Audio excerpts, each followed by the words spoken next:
So Luka Doncic is a joke. He is a joke. Like, he is one of the best players to ever pick up a basketball.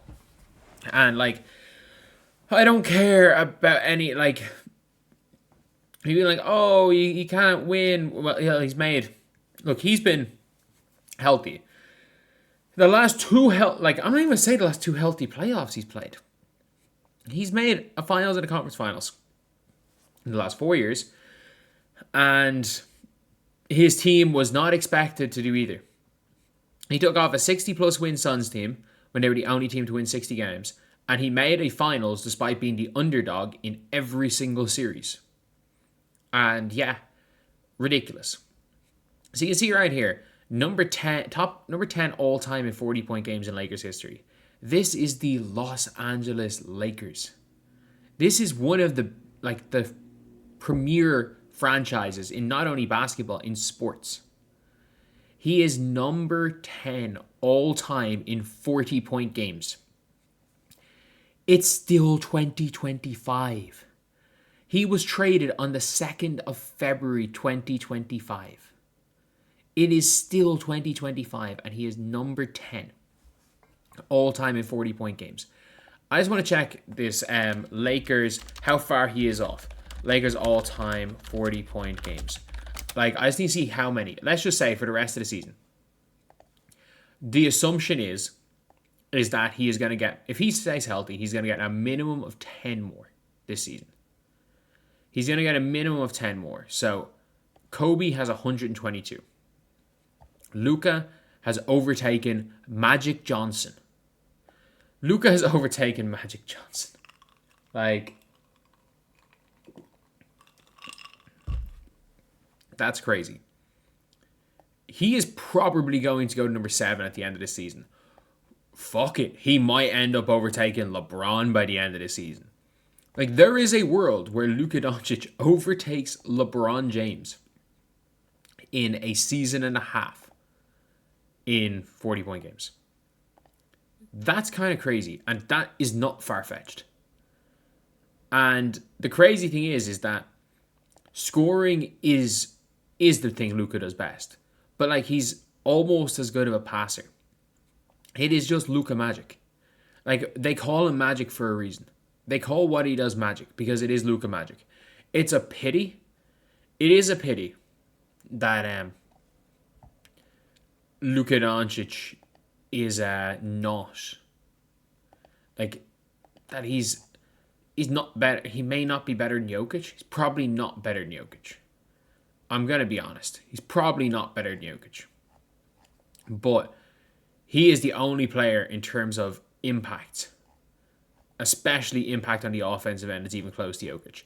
Like, if you are to argue the greatest offensive players of all time, I think Nikola Jokic might actually be one. But, like, if we're talking who are the best players offensively of all time, there is Jordan, obviously. I think LeBron has to be in the conversation. Kobe has to be in the conversation. Especially peak Kobe. But I'm like, you've got, for me, Steph, because of gravity and everything. Steph, Jokic, Luka, MJ, Kobe. That's my top 5 offensively of all time.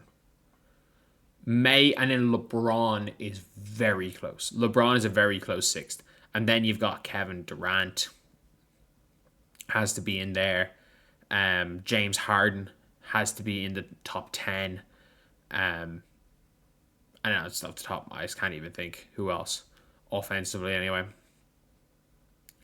But yeah, it's a big thing, and again, it's not that easy. It's not that easy to do what he's doing. And again, I think we're in kind of an era of basketball now where it's not only about, like, accolades. Accolades matter to an extent. We are now in the parity era, and the reason why it's a parity era is that, let's just say the Lakers win the championship this year. They might lose Austin Reeves. Sorry. They won't, because LeBron will just take a pay cut. But Let's just say hypothetically, LeBron was in his prime and Luka was in his prime. And then Austin Reeves was his elite big three member. They literally would probably have to lose Austin Reeves or lose all depth. The Thunder are second apron proof purely because of their conveyor belt of rookies. But like you had to have spent a half decade committing a pick Ponzi scheme by trading picks for picks and picks for two future picks and picks for picks for picks for picks for picks. And did you have the conveyor belt? And you would take a bad contract, and then suddenly a team would get desperate and look to take that player that's on a bad contract, and you get a pick, and you take a pick for taking the contract. It was madness. It was madness. I'm pretty sure they got a pick by taking Al Horford, and they got a pick by giving away Al Horford. Madness. But yeah, it's one of those things where it's really hard to win, because we saw with Denver. They win a championship, they lose Bruce Brown immediately. Then the following year, they blow it in Game 7 against the Minnesota Timberwolves, and they lose Kentavious Caldwell-Pope. And now it's at the stage where at some stage they might lose Christian Brown. So it's really tough, and that's why they had to get off Michael Porter Jr. and make a downgrade to Cam Johnson because of the salary. So at this stage, ring counting doesn't really matter. At the end of the day, to be in the all-time top 15, top 20 players discussions, you need to win one. You do. I think no matter what, you need to win one to get into those discussions. Otherwise, you're in the Charles Barkley discussions of greatest to never win a ring. And I think Luka already is in that discussion. But the reality is there's a very good chance Luka Doncic is the greatest player to never win an MVP.